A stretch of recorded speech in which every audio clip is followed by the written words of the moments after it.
Hello everyone, welcome back to Line Series Academy. और आज हम वापस आए हैं एक नई सीरीज़ लेके, जो है आपका UPSC marathon series. So basically इस सीरीज़ में हम आने वाले जितने भी आपके यूपीएससी के एग्ज़ाम्स हैं, मोस्ट इम्पॉर्टेंटली जो आपका जून में होने वाला प्रीलिम्स है, उसको ध्यान में रख के ये सीरीज़ तैयार करी गई है। सो बेसिकली इस सीरीज़ में आपका रहने क्या वाला है, इसमें आपके 10 क्वेश्चंस का सेट होगा, ठीक। और इसमें आपको जो क्वेश्चंस होंगे एमसीक्यू के फॉर्म में होंगे। एक क्वेश्चन आएगा, उसका आंसर उसको आप अटेम्प्ट करेंगे कमेंट बॉक्स में आंसर उसका टाइप करके। जैसे कि जो लोग ऑलरेडी हमें कई टाइप्स फॉलो कर रहे हैं उन्हें पता होगा कि पैटर्न्स क्या होता है क्वेश्चंस का। जैसे ही क्वेश्चन स्क्रीन पे आता है, आपको वीडियो को पॉज करना होता है, क्वेश्चन पढ़ के क्वेश्चन अटेम्प्ट करके कमेंट सेक्शन में टाइप करना होता है। उसके बाद वापस आके अपना आंसर चेक करना होता है और by the end of the video अपना फाइनल स्कोर टाइप करना होता है। जितने ज़्यादा क्वेश्चंस आप कमेंट सेक्शन में अटेम्प्ट करेंगे, उतना ज़्यादा मोटिवेशन आपके लिए भी रहेगा और हमारे लिए भी रहेगा। सो ट्राई करिएगा कि चाहे गलत भी हो, बट एटलीस्ट आप अटेम्प्ट कर रहे हैं पब्लिक स्पेस पे। ओके, सो यहाँ पे जैसे कि मैंने पहले भी बताया था कि ये यूपीएससी के एग्ज़ाम्स को फोकस करके मैराथन तैयार किया गया है। तो पहले हम एक क्वेश्चन डिस्कस करेंगे, उसके बाद उसका टॉपिक पूरी तरीके से कवर करने की कोशिश की जाएगी। आज का जो सेशन रहने वाला है, इसमें आपके पॉलिटी के क्वेश्चंस होंगे मोस्टली, ठीक। और लेकिन ऐसा नहीं है कि इसमें हम पर्टिकुलर सब्जेक्ट वाइज जाएंगे, इसमें हम मिक्स भी हो सकते हैं। ये मैराथन सीरीज़ है, ठीक। तो चलिए शुरू करते हैं आज का session. I wish you all a very good luck. So first question is, consider the following statement about the nature of fundamental rights. आपको फंडामेंटल राइट्स के बारे में स्टेटमेंट्स बताने हैं। पहला स्टेटमेंट ये कहता है, they are indispensable for the full and complete development of human personality. इनका कहना यह है कि फंडामेंटल राइट्स ह्यूमन पर्सनैलिटी के कंप्लीट डेवलपमेंट के लिए ज़रूरी है। क्या ये सही है, क्या ये गलत है? दूसरा statement, they are non justifiable in nature. दूसरा स्टेटमेंट ये कहता है कि क्या फंडामेंटल राइट्स नॉन जस्टिसिएबल है, यानी कि इनके लिए हमें न्याय नहीं मिल सकता एक तरीके से अगर इनका वॉयलेशन होता है तो। तीसरा ये कहा जाता है कि rights are a check against the excesses of a state. इसका मतलब ये है कि स्टेट अगर कुछ ऐसा काम कर रहा है जो आपके राइट्स का वो वॉयलेशन कर सकता है, या फिर आप अगर इसको एक दूसरे पर्सपेक्टिव से ऐसे समझें कि राइट्स, फंडामेंटल राइट्स हमारे जो होते हैं, ये हमें स्टेट के अगेंस्ट में प्रोवाइड किए जाते हैं ताकि स्टेट अपनी पावर का ओवर यूज़ ना कर पाए। तो आपको बताना है कौन सी स्टेटमेंट इसमें करेक्ट है। 1 only, 1 and 3 only, 2 and 3 only, 1 2 3। Video को पॉज करें, कमेंट सेक्शन में अपना आंसर टाइप करें, देखते हैं किसका आंसर सही होता है। तो इसमें जो आपका आंसर होगा, चलिए अब हम एक एक करके डिस्कस करते हैं। पहला स्टेटमेंट है, they are indispensable for the full and complete development of human personality. अगर आपने फंडामेंटल राइट्स अच्छे से पढ़े हैं, then you should know that fundamental rights, the characteristic the fundamental rights are showing. For example, through article 15 it is providing us equality. So this is very important for development of a human personality. Check. Then from article 16 it is providing us equality in opportunity. This is also important for a development of a human personality, to give him a life for what he wants to do with that.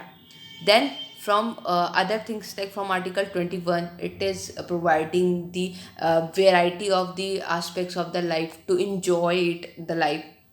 So from this aspect you can completely justify that the fundamental rights are indispensable for the full and complete development of human personality. They are very important. अगर आप देखें, अगर fundamental rights नहीं होते तो हमारी जो personality है या फिर हमारा जो डेवलपमेंट है वो कितने तरीके से आपका रुक सकता था, क्योंकि ये आपके लिए बहुत ज़्यादा इम्पॉर्टेंट है। Okay, so it means the first statement is totally correct. Now let's come to the second statement. They are non-justiciable in nature, which is absolutely wrong statement, because they are completely justiciable in nature. आप अगर violation होता है fundamental rights का, so you can get the justice. So which means third statement is wrong, fourth statement is wrong. Third or fourth statement are options are wrong. So now we have to check the third statement. Rights are a check against the access of a state. It is absolutely correct. It is being described in its characteristics also that they are provided against the states. So this is a correct statement and the answer will be 1 and 3, which means B. Done? So the answer for the first question is B. Now if you want to know more about fundamental rights, so this is a very brief flow chart. So first of all, fundamental rights are found in part 3rd of the constitution.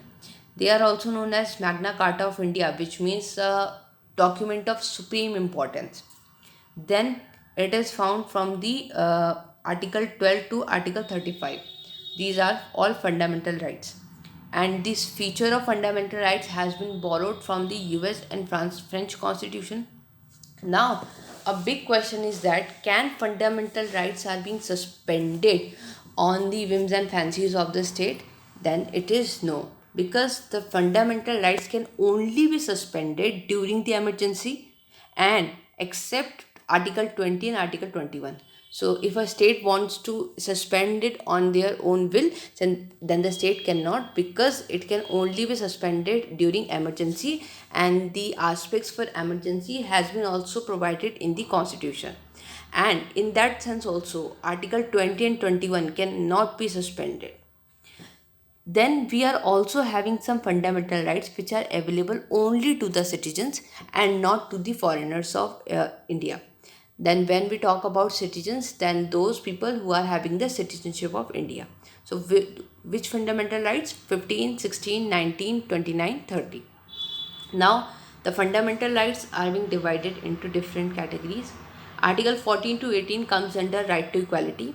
Then article 19 to 22 comes under right to freedom. Then article 23 to 24 comes under right against exploitation. Article 25 to 28 comes under right to freedom of religion. Then 29 to 30 comes under the cultural and educational rights. Then article 32, which talks about the constitutional remedies, which are the 5 writs provided by the constitution. You should know that the power to issue writ has been provided to the Supreme Court by article 32 only. It is also provided to High Court, but not by article 32. In article 32 it only talks about Supreme Court issuing writs. Okay, so you can also take a screenshot of this slide, because it's a very important flow chart and it can help in future also. So let's come to the next question. So the next question is, consider the following statement about social contract. आपको social contract के बारे में सही statement बताना है. पहला statement ये कहता है, the directive principles of state policy of the constitution of India signifies the existence of the social contract. क्या डायरेक्टिव प्रिंसिपल्स जो स्टेट पॉलिसी है वो सोशल कॉन्ट्रैक्ट को सिग्निफाई करता है, या फिर जैसा भी डायरेक्टिव प्रिंसिपल्स आपको दिए गए हैं वो सोशल कॉन्ट्रैक्ट शो करता है. दूसरा स्टेटमेंट ये कह रहा है कि it is a contract by which the individual has consented to surrender some of their freedom and submit to the authority in exchange for the protection of their remaining rights or maintenance of social order.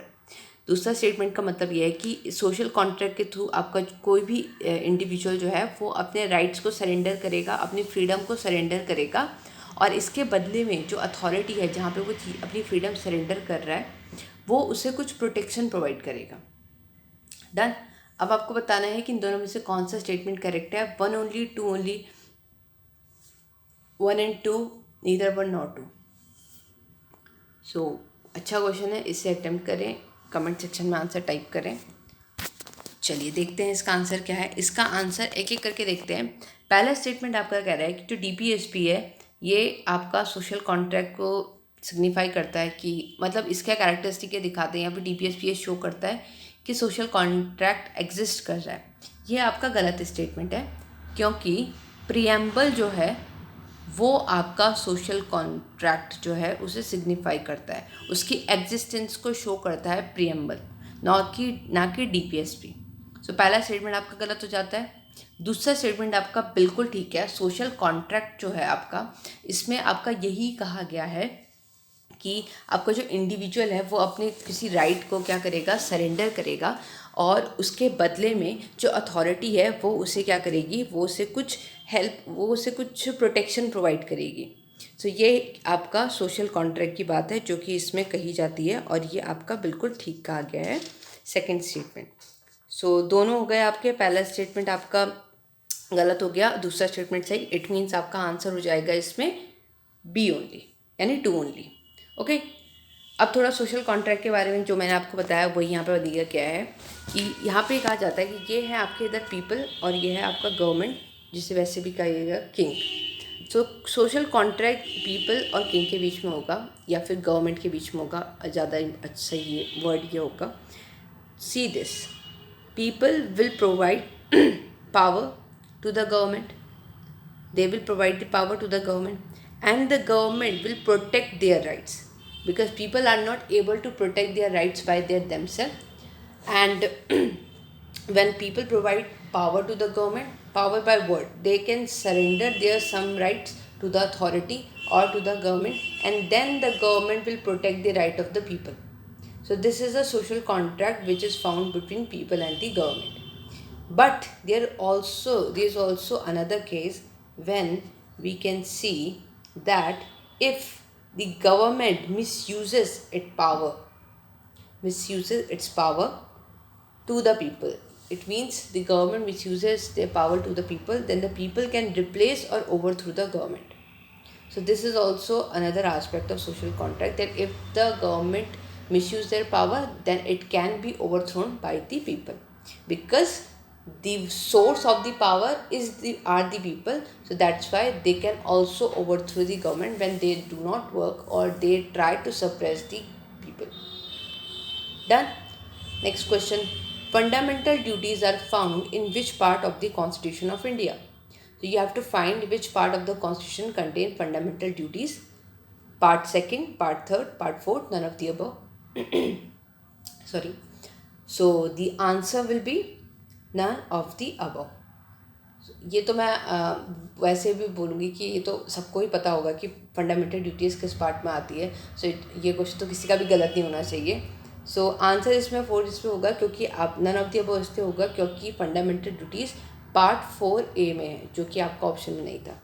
Part 4A में भी आपका article 51A की अगर हम बात करें, उसमें fundamental duties दी गई है। बहुत इंपॉर्टेंट है कि आपको कौन कौन सी फंडामेंटल ड्यूटीज़ कॉन्स्टिट्यूशन में प्रोवाइड की गई हैं। ये देखिए, abide by the constitution, national flag and anthem. Number 2, sovereignty, unity and integrity को अपहोल्ड करना। Number 3, to promote the harmony and brotherhood. Number 4, to protect and improve natural environment. Number 5, safeguard public property and abjure violence. Number 6, provide opportunity for education. Number 7, cherish the idols of freedom struggle. Number 8, defend the country and render the national service. Number 9, preserve rich heritage of composite culture. Number 10, develop scientific temper, humanism, etc. And next is strive for excellence. अभी अगर आप में से किसी ने अभी जो recently आपका CDS का पेपर हुआ अगर वो दिया होगा, तो आपको पता होगा कि वहाँ पे आपके डायरेक्टली इस तरीके की चीज़ें पूछी गई थी कि लाइक फॉर एग्जांपल इस तरीके की चीज़ें एग्ज़ाम में आती हैं कि DPSP में कौन कौन सी चीज़ें इन्वॉल्व की गई हैं, कौन कौन सी चीज़ें फंडामेंटल ड्यूटीज़ में बोली गई हैं, तो हमें एक रफ आइडिया होना चाहिए। इसमें इंपॉर्टेंट इसलिए हो जाता है ये क्योंकि फंडामेंटल ड्यूटीज़ आप याद रखिएगा। पहली बात, ये 11 फंडामेंटल ड्यूटीज़ हमारे पास हैं। दूसरी बात, they are non justiciable in nature, इसीलिए आपको अगर इन सब का वॉयलेशन भी कहीं पे होते हुए दिखता है तो उनके अगेंस्ट कुछ एक्शन नहीं लिया जा सकता। ओके, नेक्स्ट क्वेश्चन में बढ़ने से पहले एक इसमें एक्स्ट्रा क्वेश्चन है जो आप लोग मुझे कमेंट सेक्शन में बताएंगे कि जो आपकी फंडामेंटल ड्यूटीज़ हैं ये कब ऐड करी गई थी, क्या ये ओरिजिनल कॉन्स्टिट्यूशन में थी, और ये किस कमेटी की आपकी जो सजेशन रिकमेंडेशन पे आपकी ऐड करी गई थी। ठीक, आपको ये बताना है कमेंट सेक्शन में। बहुत इजी क्वेश्चन है, आई नो, पूछना भी नहीं चाहिए था, बट स्टिल चलिए। Which of the following statement about negative liberty is correct? आपको नेगेटिव लिबर्टी के बारे में करेक्ट स्टेटमेंट बताना है। It is a state when liberty of no one leads to negative consequences for other. इसका मतलब ये है कि ये वो स्टेट होती है जब एक की लिबर्टी दूसरे के लिए नेगेटिव कॉन्सिक्वेंसेस लेके आती है। दूसरा स्टेटमेंट ये कह रहा है कि it refers to an inviolable area of non interference in which individual can express himself, यानी कि एक ऐसा एरिया होगा जहाँ पे कोई भी इंटरफेरेंस नहीं कर सकता है किसी के उसमें, और वहाँ पे जो इंडिविजुअल है वो अपने आप को पूरी तरीके से एक्सप्रेस कर सकता है बिना किसी इंटरफेरेंस के। तीसरा ये कह रहा है कि it reflects the negative aspect of liberty for individual himself, यानी कि लिबर्टी का जो नेगेटिव एस्पेक्ट है वो यहाँ पे बता रहा है ये। और लास्ट इसमें ये कह रहा है कि negative liberty relates to existence of conditions for fullest development of individual personality. यानी नेगेटिव लिबर्टी जो है ये एक ऐसी कंडीशन को बताता है या उसकी एग्जिस्टेंस शो कर रहा है जो कि एक इंडिविजुअल की पर्सनैलिटी को डेवलप करने के लिए बहुत ज़रूरी है। सो आपको बताना है कि नेगेटिव लिबर्टी के रिगार्डिंग कौन से स्टेटमेंट यहाँ पे सही है। इसमें आपका आंसर होगा बी आपका आंसर इसलिए होगा क्योंकि अब हम सीधे एक बार नेगेटिव और पॉजिटिव लिबर्टी का डिफरेंस देखते हैं तो आपको समझ आएगा कि बाकी स्टेटमेंट गलत क्यों है।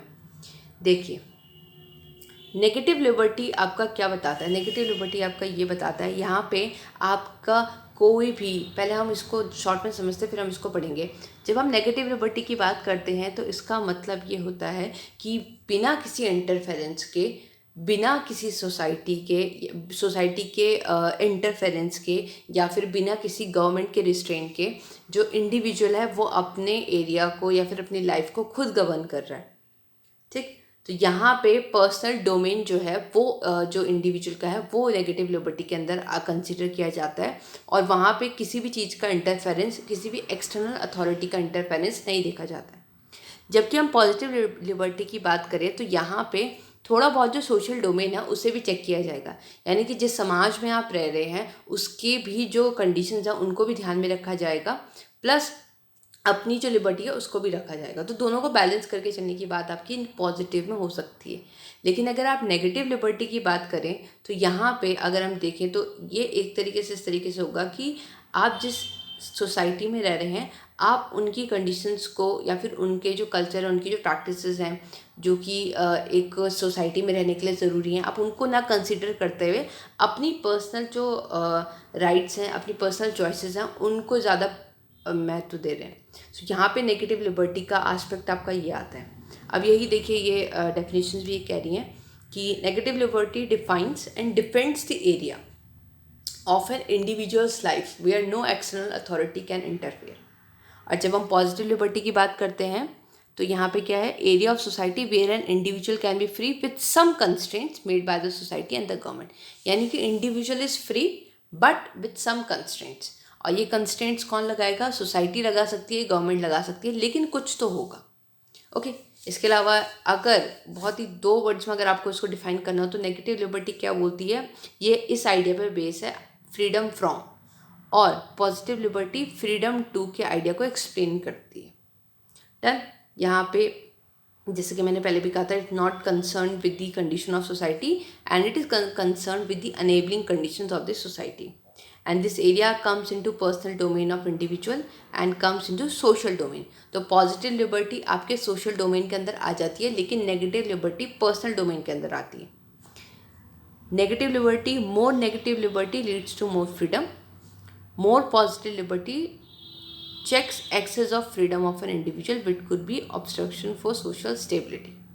जितनी ज़्यादा पॉजिटिव लिबर्टी होगी यहाँ पे सोशल स्टेबिलिटी को थोड़ा कहीं ना कहीं पे हार्म कर सकती है, बट जितनी ज़्यादा नेगेटिव लिबर्टी होगी उतनी ज़्यादा फ्रीडम होगी इंडिविजुअल को। अब यहाँ पे देखेंगे वापस, पहला स्टेटमेंट आपका गलत था क्योंकि इस तरह की कोई चीज़ें होती कि जितनी एक की जो लिबर्टी है वो दूसरे के लिए कॉन्सिक्वेंस बन जाएगी नेगेटिव। ठीक, नेगेटिव लिबर्टी ये डिफाइन नहीं करती है। तो इसका जो परफेक्ट आंसर है वो है बी। अगले क्वेश्चन की तरफ पढ़ते हैं। Which of the following are the reason for having freedom of expression in a liberal society. आपको बताना है कि लिबरल सोसाइटी होने के आपके रीजंस क्या हो सकते हैं। फ्रीडम ऑफ एक्सप्रेशन एक लिबरल सोसाइटी में होंगे, इसके रीजंस क्या क्या हो सकते हैं। पहला, no idea is completely false. दूसरा, only with the conflict of opposing views does the truth emerge. तीसरा, it is only when we expose truth to opposing view that we can be sure that this idea is trustworthy. And the last is, a society that completely suppresses all ideas that are non-acceptable today runs the danger of losing the benefit of what might turn out to be very valuable knowledge. आपको इसमें correct statement बताना है 1 and 2, 1, 2, 3 only, 2 and 3 only, 1 and 4 only, 1, 2, 3, 4। एक एक करके अगर आप देखें, पहला स्टेटमेंट ही कह रहा है कि कोई भी आइडिया कम्प्लीटली फॉल्स नहीं होता, ये सब किस चीज़ के बारे में बात करें कि एक सोसाइटी में, लिबरल सोसाइटी में फ्रीडम ऑफ एक्सप्रेशन क्यों होने चाहिए। दूसरा ये कह रहा है कि कोई अगर कॉन्फ्लिक्ट होगा तभी हमारा ट्रुथ निकल पाएगा, यानी जो सच्चाई है वो तभी निकल पाएगी जब आप उसके काउंटर में आर्ग्यूमेंट्स दोगे। तीसरा ये कह रहा है कि जहाँ पे आपका अगर जो ट्रुथ है वो अपने को जस्टिफाई कर पा रहा है, एक्सप्रेस कर पा रहा है, तभी पता चलेगा वो ये कितना ट्रस्ट वर्दी है।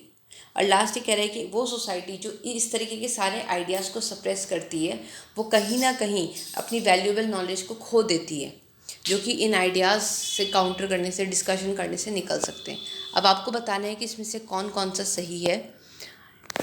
और ये बहुत अच्छा सवाल है। ये अगर आप पॉलिटिकल साइंस के स्टूडेंट हैं तो आपके लिए तो फिर ये केक वॉक हो जाता है, क्योंकि ये बहुत इजी क्वेश्चन हो जाएगा। चलिए इसमें आंसर देखते हैं आपका। इसमें आंसर आपका होगा, एक एक करके चेक करते हैं। Reason for having freedom of expression in a liberal society. आपको बताना है कि लिबरल सोसाइटी में फ्रीडम ऑफ एक्सप्रेशन क्यों होना चाहिए।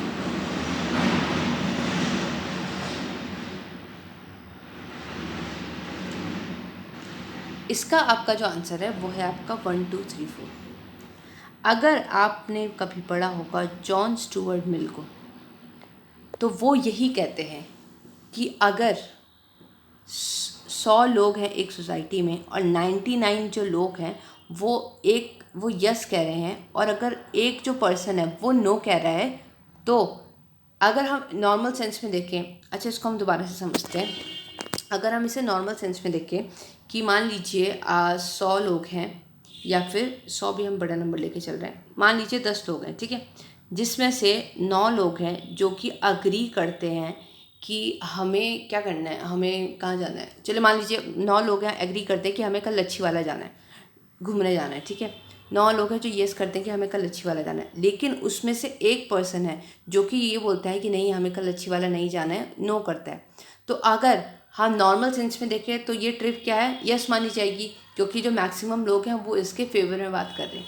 लेकिन जॉन स्टुअर्ट मिल का ये कहना है कि आप जो वो एक इंसान है जो कि अगेंस्ट में बात कर रहा है, हमें उसका व्यू भी जानना चाहिए, हमें उसके व्यू को भी कंसीडर करना चाहिए, क्योंकि क्या पता हो सकता है कि वो कोई ऐसे आर्ग्यूमेंट्स दे जो कि अच्छे हों, फेवर में हों, और अगर हम उसे कंसीडर कर सकें। फॉर एग्जांपल अगर हम मानो इस एक इंसान से पूछने जाएं कि भाई हमें क्यों नहीं जाना है लच्छी वाला, तो ही विल बी लाइक आजकल कोरोना के केसेस फिर से इतने बढ़ चुके हैं, आपका पोल्यूशन इतना बढ़ चुका है, ये हो चुका है, वो चुका है। तो कहीं ना कहीं वो जो फैक्ट्स वो बता रहे हैं, या फिर जो भी वो पॉइंट्स कंसिडर कर रहे हैं, वो कहीं ना कहीं सही हो सकते हैं।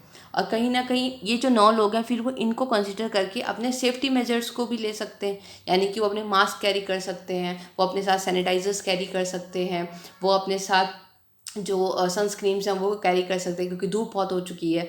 तो ये सब जो एस्पेक्ट्स हैं ये, क्योंकि वो जो एक आदमी था उन्होंने उसकी बातों को भी सुना गया, इसलिए कंसिडर किया जा रहा है। तो ये थ्योरी है जो जॉन स्टुअर्ट मिल की है, और ये ही यहाँ पे दी गई है। तो पहला बिल्कुल ठीक है कि कोई भी आइडिया कम्प्लीटली फॉल्स नहीं होता है, भले ही फिर एक भी इंसान उसके अगेंस्ट में हो या फिर एक भी इंसान उसके फेवर में हो, तो भी आपको उसे कंसिडर करना चाहिए। दूसरा, only with the conflict of opposing views does the truth emerge. जब भी हम उसको अपोज करेंगे तभी हमारा जो है सच निकल पाएगा। तीसरा, ये कहते हैं कि it is only when we expose the truth the opposing view can be sure the idea is trustworthy। यानी कि जब हम इसको डिबेट करेंगे, बात करेंगे, डिस्कस करेंगे, तब तो जो अपोजिंग व्यूज़ है उसे भी पता चलेगा कि क्यों ये हाँ कह रहे थे और ये सच सही है, यानी कि जो आइडिया आया है वो ट्रस्टवर्दी क्यों है, उसका भी ट्रस्ट उसमें डेवलप होगा और बाकियों का भी ट्रस्ट डेवलप होगा। और लास्ट बिल्कुल ठीक है कि ऐसी सोसाइटी जो कि इस तरह के आइडियाज़ को पूरी तरीके से सप्रेस करती है, वो क्या है, इस तरीके से डेंजर में जा रही है कि लाइक वो जितने भी वैल्यूबल नॉलेज है उससे हटा सके। बहुत बेस्ट एग्जांपल था ये वाला, क्योंकि आप मान के चलो कि अगर आप एक जो ये इंसान था जो ये कह रहा था कि कोविड बढ़ चुका है, हमें मास्क कैरी करने चाहिए, हमें सैनिटाइजर्स रखने चाहिए, हमें मेजर्स लेने चाहिए, तो आप मान के चलिए कि अगर इसकी बात नहीं मानी जाती तो ये जो 9 के 9 लोग हैं इनमें से कईयों को इन्फेक्टेड होने के चांसेस बढ़ सकते थे। अगर करें, कंसिडर करें, हाइपोथेटिकल सिचुएशन है ये, बाकी ऐसा कुछ नहीं है, ठीक। तो हाइपोथेटिकल सिचुएशन हम लेके चल रहे हैं, तो इस वजह से आपकी ये चारों स्टेटमेंट सही है। देन यहीं पे अब क्योंकि ये फ्रीडम ऑफ एक्सप्रेशन की बात आई थी तो आपको पता होना चाहिए कि फ्रीडम ऑफ एक्सप्रेशन आपके आर्टिकल 19(1) में दिया गया है। पूरी बात करें तो freedom of speech and expression to assemble peacefully and without arms, to form association or union or cooperatives, to move freely without throughout the territory, to settle in any part of the country। F जो है आपका delete कर दिया गया है जो आपका property से रिलेटेड था। उसके बाद आपका प्रैक्टिस प्रोफेशन। उसके बाद अगली स्लाइड में हमने इसी की और एक्सटेंशन दे रखा है, आप एक एक करके इसको पढ़ सकते हैं। ये ऑलरेडी कई बार डिस्कस हो चुका है। अदरवाइज अगर किसी को पॉलिटी के लेक्चर्स पढ़ने हैं तो आप जो प्लेलिस्ट है उसमें जाके पॉलिटी के लेक्चर सर्च कर सकते हैं। ठीक, अगला क्वेश्चन देखते हैं। Who said the fundamental rights and directive principle of state policy constitute conscience of constitution. यानी कि किसने कहा था कि फंडामेंटल राइट्स और डीपीएसपी संविधान की अंतरात्मा बनाते हैं। आपके ऑप्शंस हैं Ivoire ginning, Mortimer wheeler, national committee for review of working of constitution, Granville Austin. आपको बताना है कि इसमें से किसने कहा था ये, तो आपका आंसर इसमें होगा ग्रैनविल ऑस्टिन। ठीक, सो इन्होंने कहा था कि डीपीएसपी और फंडामेंटल राइट्स जो हैं आपके संविधान की अंतरात्मा है। अगला सवाल, which of the following fundamental rights are only available to the citizen. आपको बताना है इसमें से कौन से सिर्फ सिटीजन्स के लिए अवेलेबल है। अगर आपने पहली स्लाइड अच्छे से देखी होगी तो आपको बिल्कुल पता होगा ये। पहला, equality of opportunity in matters of public employment. दूसरा, protection of right of freedom of speech and expression. तीसरा, equality before law and equal protection of law. आपके ऑप्शन है 1 and 2 only, 2 and 3 only, 1 and 3 only, 1 2 3।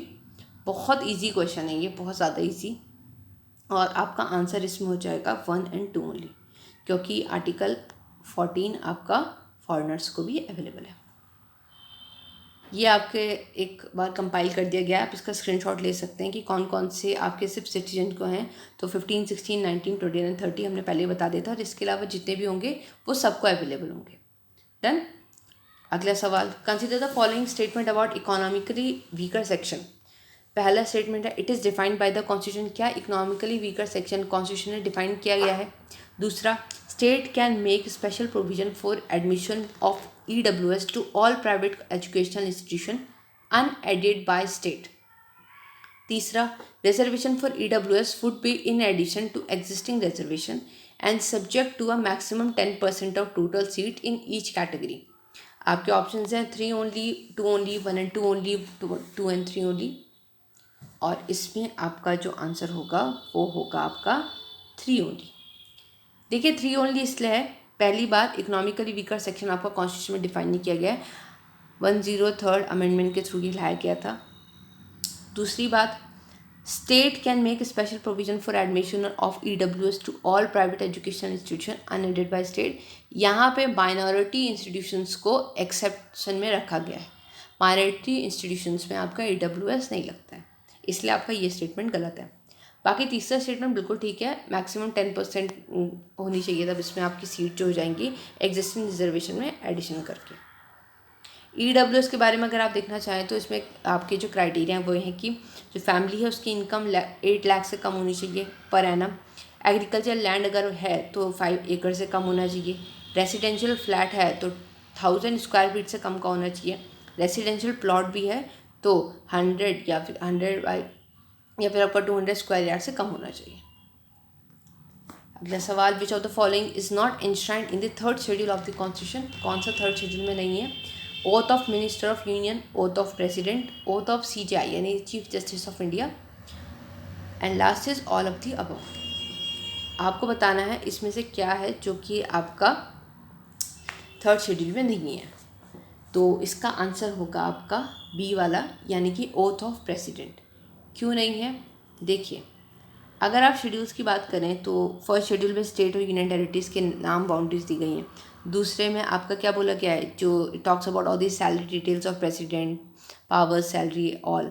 3rd schedule talks about the oath, promises and all the authority except president and vice president, because the oath of president has been given in the article 60 of the constitution. That's why it is not been given in the 3rd schedule. Okay, so these are all other schedules, you can have a look at them. Last question of the day is, the concept of equal protection of law is a part of Indian constitution. Consider the following statement. आपको बताना है कि equal protection of law जो part है constitution का उसके बारे में क्या सही है। It has been taken from British legal system. According to it, there should be similar application of same laws to all person who are similarly situated. And your options are 1 only, 2 only, 1 2, both 1 2, neither 1 nor 2, and your answer will be B, which means 2 only. देखिए, equal protection of law की अगर हम बात करें तो पहला गलत इसलिए है क्योंकि ये आपका यूएस कॉन्स्टिट्यूशन से लिया गया है, अमेरिकन कॉन्स्टिट्यूशन से अगर हम बोले तो। दूसरा स्टेटमेंट इसमें बिल्कुल ठीक है। Equal protection of law and equality before law, ये दो कॉन्सेप्ट्स हैं जो कि आपको आर्टिकल 14 में देखने को मिलते हैं। ठीक, इक्वल प्रोटेक्शन ऑफ लॉ ये कहता है कि similar application of same laws to all person who are similarly situated. बहुत बढ़िया, इसका एग्जाम्पल से समझते हैं हम। ये देखिए, इक्वालिटी बिफोर लॉ ये कहता है कि ये आपकी मान फॉर एग्जांपल ये लॉ है और लॉ के समक्ष यानी कानून के समक्ष, विधि के समक्ष सब बराबर हैं। फिर चाहे वो बड़ा हो, वो मीडियम हो या फिर वो छोटा हो, ये सब बराबर है। यानी कि इनको एक मैच देखना है, लेकिन सबको प्लेटफॉर्म्स बराबर दिए गए हैं कि ये आपका कानून है, सबको बराबर क्या कर रहा है, आपको प्रोवाइड कर रहा है प्लेटफॉर्म। उससे ये फ़र्क नहीं पड़ता है कि कौन कितना डेवलप्ड है, कौन कितना डेवलप्ड है और कौन कितना सप्रेस्ड है सोसाइटी में। ठीक, तो ये सब क्या है, ये जस्टिस है, ये सब इसको देख पा रहे हैं क्योंकि लॉ सब नहीं देख पा रहे हैं। इसमें जो जितना डेवलप्ड है उसको उतना प्रोवाइड हो पा रहा है ये इस तरीके से। लेकिन वहीं इक्वालिटी बिफोर लॉ क्या कहता है, इक्वल प्रोटेक्शन ऑफ लॉ ये कहता है कि जो सिमिलर स्टैंड है उस तरीके से आपको क्या करना चाहिए, सबका सिमिलर एप्लीकेशन। यानी ये मैच देखना है, इसके लिए जो ये इनकी हाइट बड़ी है तो इनको कोई प्लेटफॉर्म नहीं भी प्रोवाइड हो रहा है तो भी ये मैच देख सकते हैं।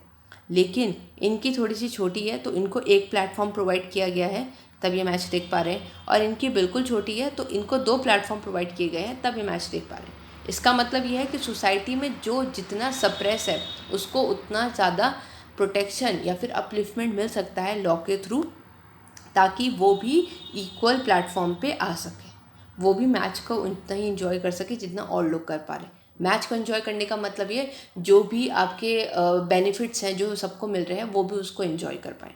सो ये बात करता है इक्वल प्रोटेक्शन ऑफ लॉ और ये बात करता है इक्वालिटी बिफोर लॉ।